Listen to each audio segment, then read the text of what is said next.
So one of the things here on this channel I've talked about is looking at the Alabama Crimson Tide classes and finding out which players I believe are poised for a big year in 2021.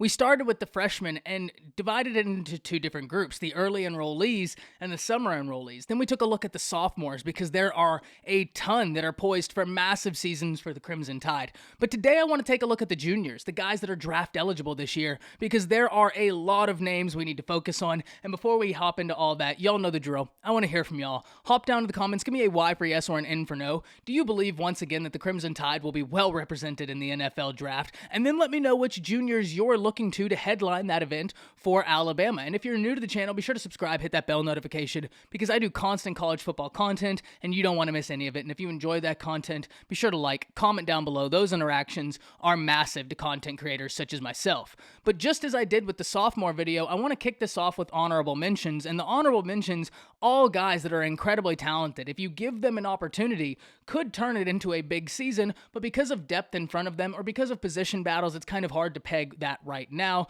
But if you believe that anybody on this honorable mention list deserves to be on the list, you just let me know down in the comments. You're probably not going to get any pushback from me. These guys are that talented. But with the first name I want to talk about, that's Shane Lee. Now, Shane Lee, talented guy at the inside linebacker position for the Alabama Crimson Tide, actually started every game as a true freshman due to injuries at that position and only led Alabama in tackles. Now, last season, he was dealing with injuries throughout the course of the season, and Dylan Moses came back healthy from his injuries, and the linebacker duo became Dylan Moses and Christian Harris. But with Moses on to the NFL draft, we are now in a situation where the linebacking duo looks to be either Christian Harris and Jalen Moody or Christian Harris and Henry To'o To'o. But even outside of that, we saw during the A-Day game, Deontay Lawson, true freshman, look fantastic in his ability to be a quality depth piece at the inside linebacker position for the Alabama Crimson Tide. So Shane Lee is an individual who is incredibly talented, has got great experience, but is buried on the depth chart right now with a few guys in front of him. However,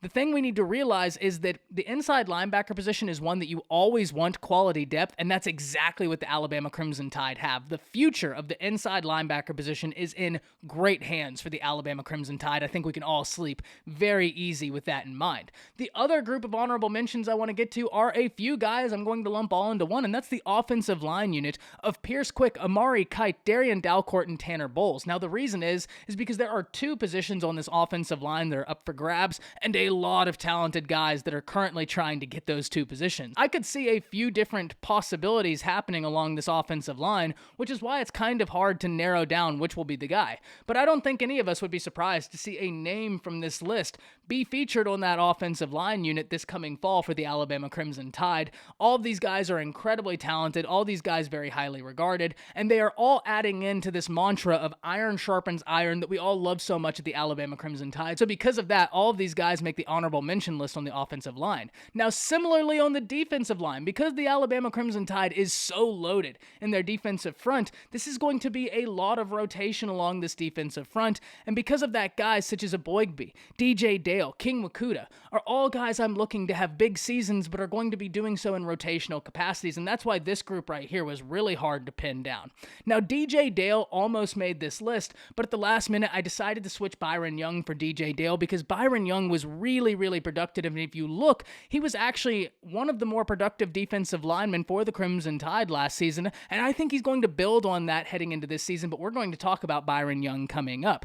DJ Dale is someone who's going to be looking to cement himself as that next Alabama lineman. He's got guys behind him that are rearing ready to go for his position, but he is very talented. I think he realizes that this is a season that could be big for him, and the same goes for everybody on this list. Once again, this list right here, these are guys that if you give an inch, they could take 2 miles worth of production. But with all that being said, let's really get into this list. And I want to start with the offensive side of the ball. And my first name on the offensive side of the ball should come as no surprise, Jaleel Billingsley, the tight end. Now, Jaleel Billingsley hasn't been used as much as I think his talent would indicate maybe he could have been used. This kid right here is head-spinningly talented at the tight end position, and he is an absolute mismatch. But with Bill O'Brien coming in as the offensive coordinator for the Alabama Crimson Tide, I think we can all expect for the tight end position to be utilized much more frequently, and the Crimson Tide are in a situation where they have two tight ends that they have to be very excited about in Billingsley and Latu. But Billingsley is an absolute mismatch. He's someone who you could spread out wide as a wide receiver and just give defense fits. So with the new addition of an offensive coordinator,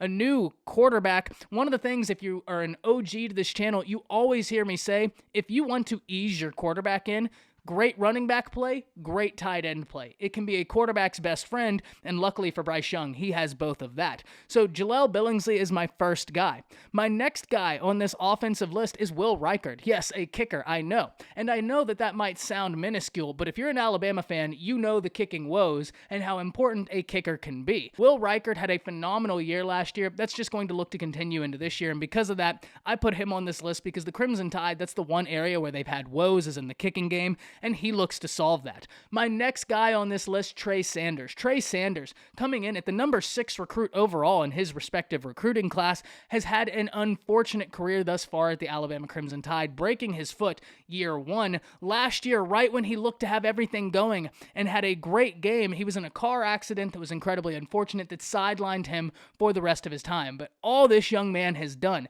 is keep grinding and keep working, and make no mistake, if this kid gets on the field fully healthy, he has a skill set that is impossible to ignore, and one that the Crimson Tide coaching staff would love nothing more than to implement. This kid was rated as the number 6 recruit overall in the nation for a reason, because he can do it all. At IMG, he was returning kicks, punts, out the backfield as a receiver, out in the backfield as a running back. This kid has got so much depth to his game, and if he comes back healthy, he's going to be turning heads left, right, and center, and that's why he makes this list for me, and he's someone who I'm really rooting for. I cannot wait to see him put all of his talents on display. So Trey Sanders making this list. And before I get to the last name on my list, there's actually one more name I think we need to touch on because they are poised for such a big season, but I want to do so very briefly because I've done so at length on this channel, and that's John Mechie. I don't think y'all expected me to go through this video without mentioning John Mechie, did you? Because John Mechie, I think, is on the precipice of a really big season. One of the things I've always brought up is if you really dive into the devils and the details last season, his year was incredibly impressive, and I really don't think a lot of people give it the due respect it deserves. I mean, in a year where Jalen Waddle, historic beginning to a season, and Devontae Smith, historic end to a season, all John Mechie did was go out there and almost hit 1,000 yards amongst all of that. And this year, now that he's the guy, I think he's going to be a major piece for the Alabama Crimson Tide. He does everything well, and the Crimson Tide are going to have weapons to surround Mechie with, but Mechie is going to be taking the pressure off a lot of these new faces, including a Jamison Williams, who we talked about yesterday, and some of these talented freshman receivers that are looking to come in. And even if we go past the freshmen, you got Javon Baker, Trayshawn Holden. The wide receiver room for the Crimson Tide is full of talent, and John Mechie looks to headline that. So without a doubt, John Mechie makes this list. Now, my last guy for the offensive side of the ball probably comes as no surprise, and that's Evan Neal.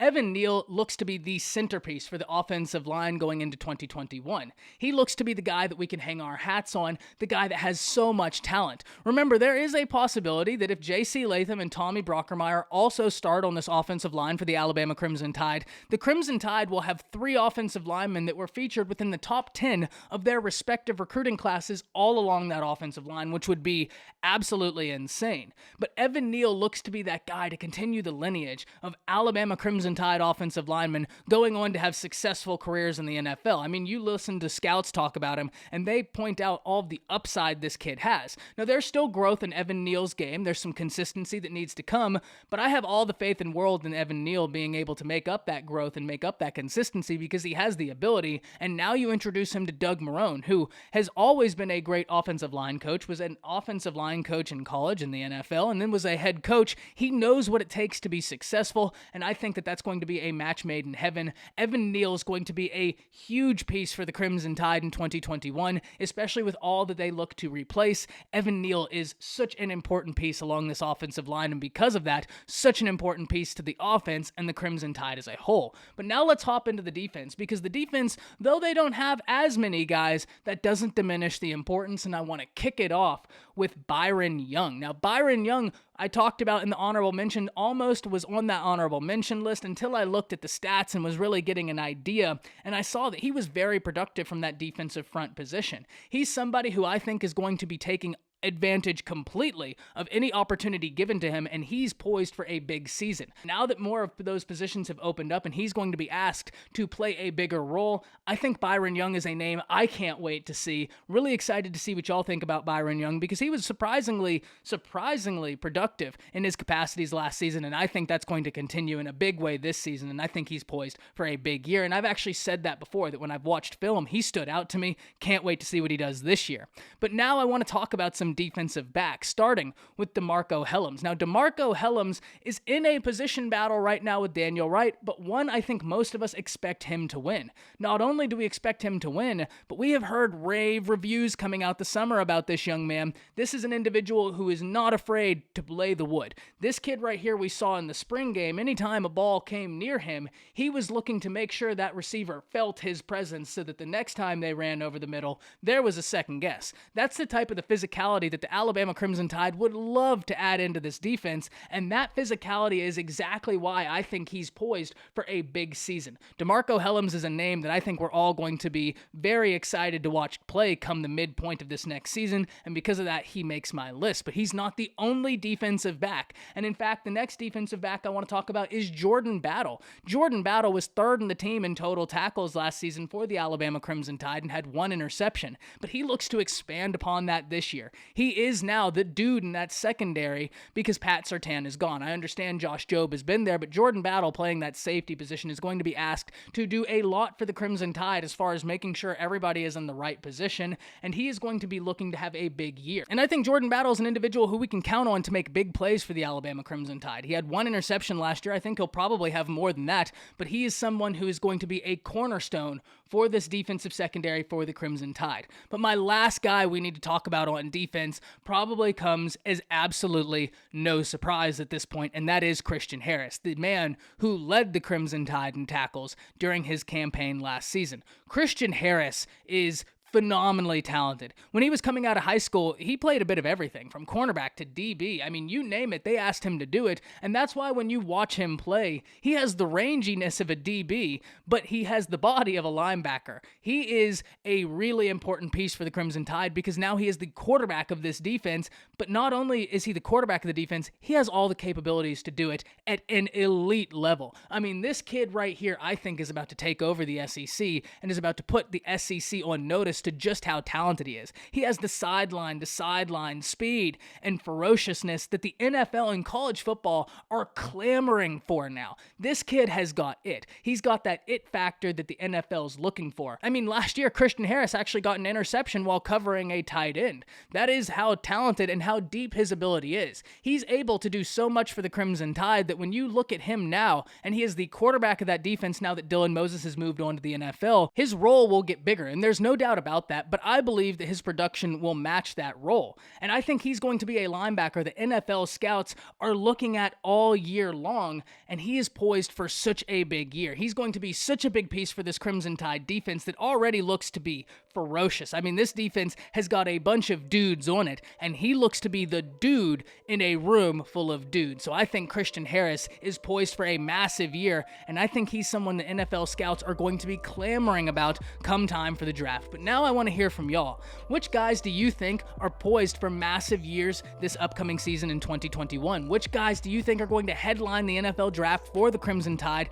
this upcoming draft? Can't wait to hear from y'all. Let me know what you're thinking. That's it. See ya.